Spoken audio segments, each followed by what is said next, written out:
Bharatiya Janata party सोबत वैचारिक संघर्ष आहे असं म्हणणाऱ्या संजय राऊतांचं हसू येतं. तुमची वैचारिक सुनता झालेली आहे. तुमचा भारतीय जनता पार्टीच्या विचारासोबत काहीही देणं घेणं नाही. वंदनीय हिंदू हृदय सम्राट बाळासाहेब ठाकरे यांचे विचार गहाण ठेवण्याचं काम तुम्ही केलंय आणि ज्यांची वैचारिक सुनता झाली त्यांनी वैचारिक या विषयावर बोलणं अयोग्य आहे. तुम्ही भारतीय जनता पार्टी सोबत संघर्ष करू शकत नाही, ही तुमची अवकात नाहीये. महाराष्ट्राला तुमची अवकात विधानसभेच्या निवडणुकीला, जिल्हा परिषदेच्या निवडणुकीला आणि महापालिकेच्या निवडणुकीला दाखवून दिली.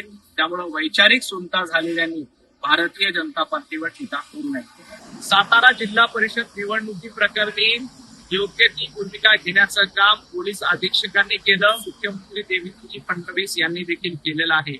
देवाभाऊंच्या सरकारमध्ये एकनाथजी शिंदे आणि देवाभाऊ दोघेही समन्वयानं आणि एकत्रित काम करतायत. तुमच्या महाविकास आघाडी सारखे इथे भांडणं नाहीत. तुमच्या महाविकास आघाडीमध्ये एकमेकांना किती लाथा मारल्या होत्या हे महाराष्ट्राने बघितलंय. त्यामुळे सातारा जिल्हा परिषदेमध्ये भारतीय जनता पार्टीचं सरकार आलंय आणि त्याला एकनाथजी शिंदे यांची देखील साथ आहे. काही ठिकाणी मतभेद असले तरी मनभेद नाहीत. हे महाविकास आघाडीचं सरकार नाही, तर हे महायुतीचं सरकार आहे. तेलंगणामध्ये हेट स्पीच करणाऱ्याच्या विरोधामध्ये कायदा आणला जातोय. संजय राऊत म्हणतात की असा कायदा भारतीय जनता पार्टीच्या राज्यामध्ये आणला. महाराष्ट्रामध्ये असा कायदा आणला तर सगळ्यात जास्त हेट स्पीच करणारे संजय राऊत या निमित्ताने उघडे पडतील आणि संजय राऊतांना या प्रकरणामध्ये एकदा नाही तर 4 वेळेला जन्मठेप होईल. कारण रोज उठायचं, द्वेषपूर्ण भाषण करायचं ही संजय राऊतांची सवय झाली. त्यामुळे संजय राऊत हा कायदा तेलंगणामध्ये आहे, उद्या महाराष्ट्रामध्ये आला तर तुम्हाला 4-5 जन्मठेपा झाल्याशिवाय राहणार नाही. कारण रोज सकाळी उठून अफवा पसरवणं, द्वेष पसरवणं हा तुमचा धंदा झालेला आहे. खरात प्रकरणामध्ये संदीप कर्णिक अतिशय व्यवस्थित चौकशी करतायत. त्यांना सर्टिफिकेट देण्याची संजय राऊत यांना गरज नाही. माझी या निमित्ताने एकच मागणी आहे की खरात या भोंदू बाबाला महाविकास आघाडी सरकारमध्ये जे पाणी दिलं होतं ते संजय राऊत यांच्या सांगण्यावरून दिलं होतं आणि या प्रकरणामध्ये संजय राऊत यांनी दलाली घेतलेली आहे. ही या दलालीतनं संजय राऊतांनी नेमकं काय केलं, भोंदू बाबाकडनं कशासाठी दलाली घेतली याच्या चौकशी देखील या निमित्ताने झाली पाहिजे. कारण संजय राऊत हे नाशिकचे संपर्क प्रमुख होते. या काळामध्ये त्यांचे आणि भोंदू बाबाचे नेमके काय संबंध आले याचा देखील तपास होणं गरजेचं आहे. अमेरिकेमध्ये लोकशाही मजबूत आहे असा दावा संजय राऊत करतायत. संजय राऊत भारतासारखी सक्षम लोकशाही कुठेही नाही. इथल्या प्रत्येक नागरिकाचा पंतप्रधान नरेंद्र मोदीजींवर विश्वास आहे.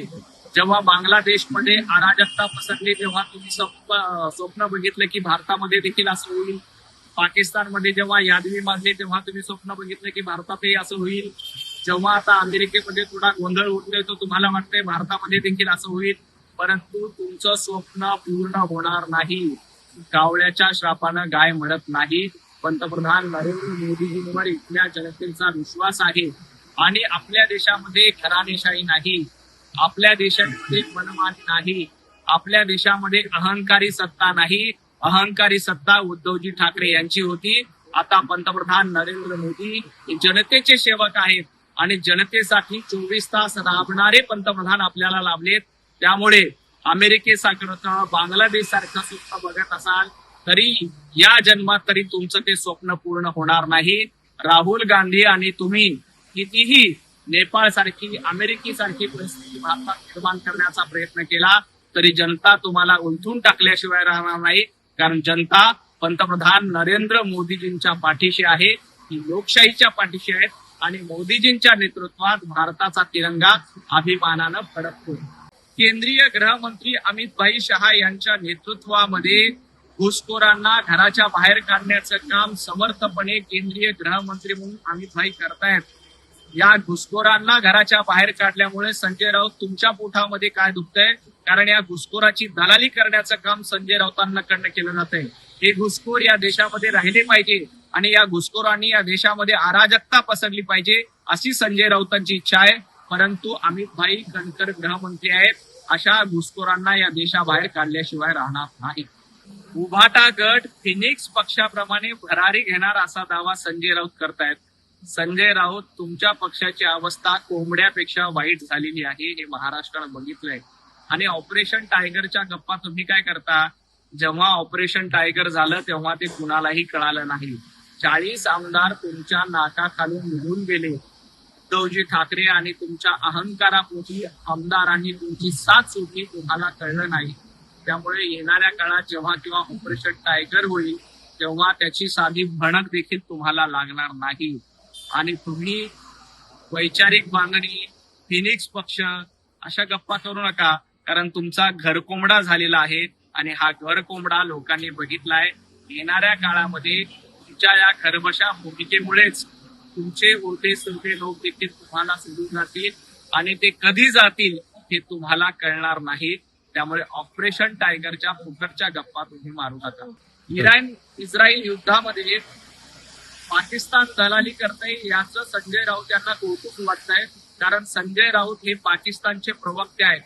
ज्या पद्धतीनं पाकिस्तान दलाली करते अगदी त्याच पद्धतीची दलाली इकडं संजय राऊत करत असतात.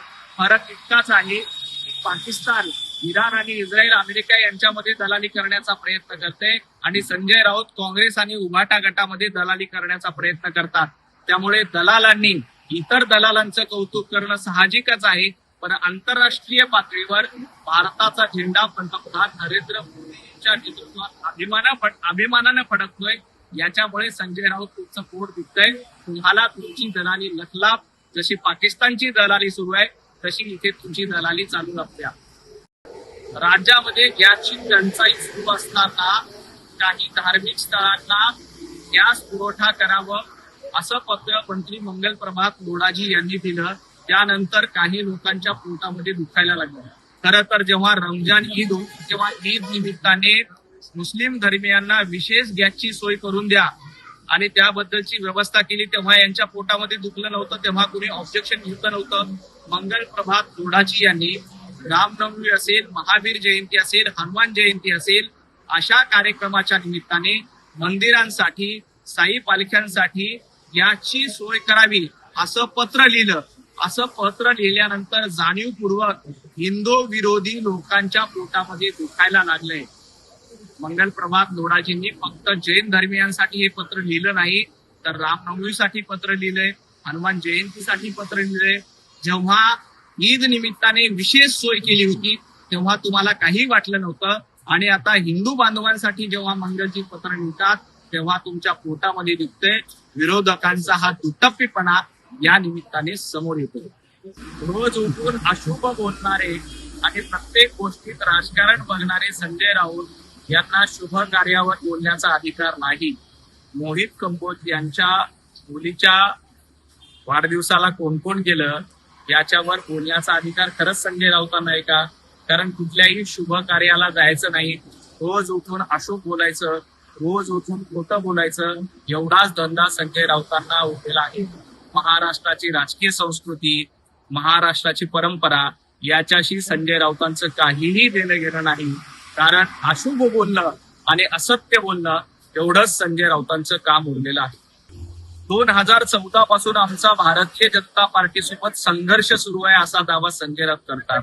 संजय राऊत 14 ते 19 तुम्ही देवाभाऊंच्या सरकारमध्ये मांडीला मांडी लावून बसला होता, खुर्चीला खुर्ची लावून बसला होता.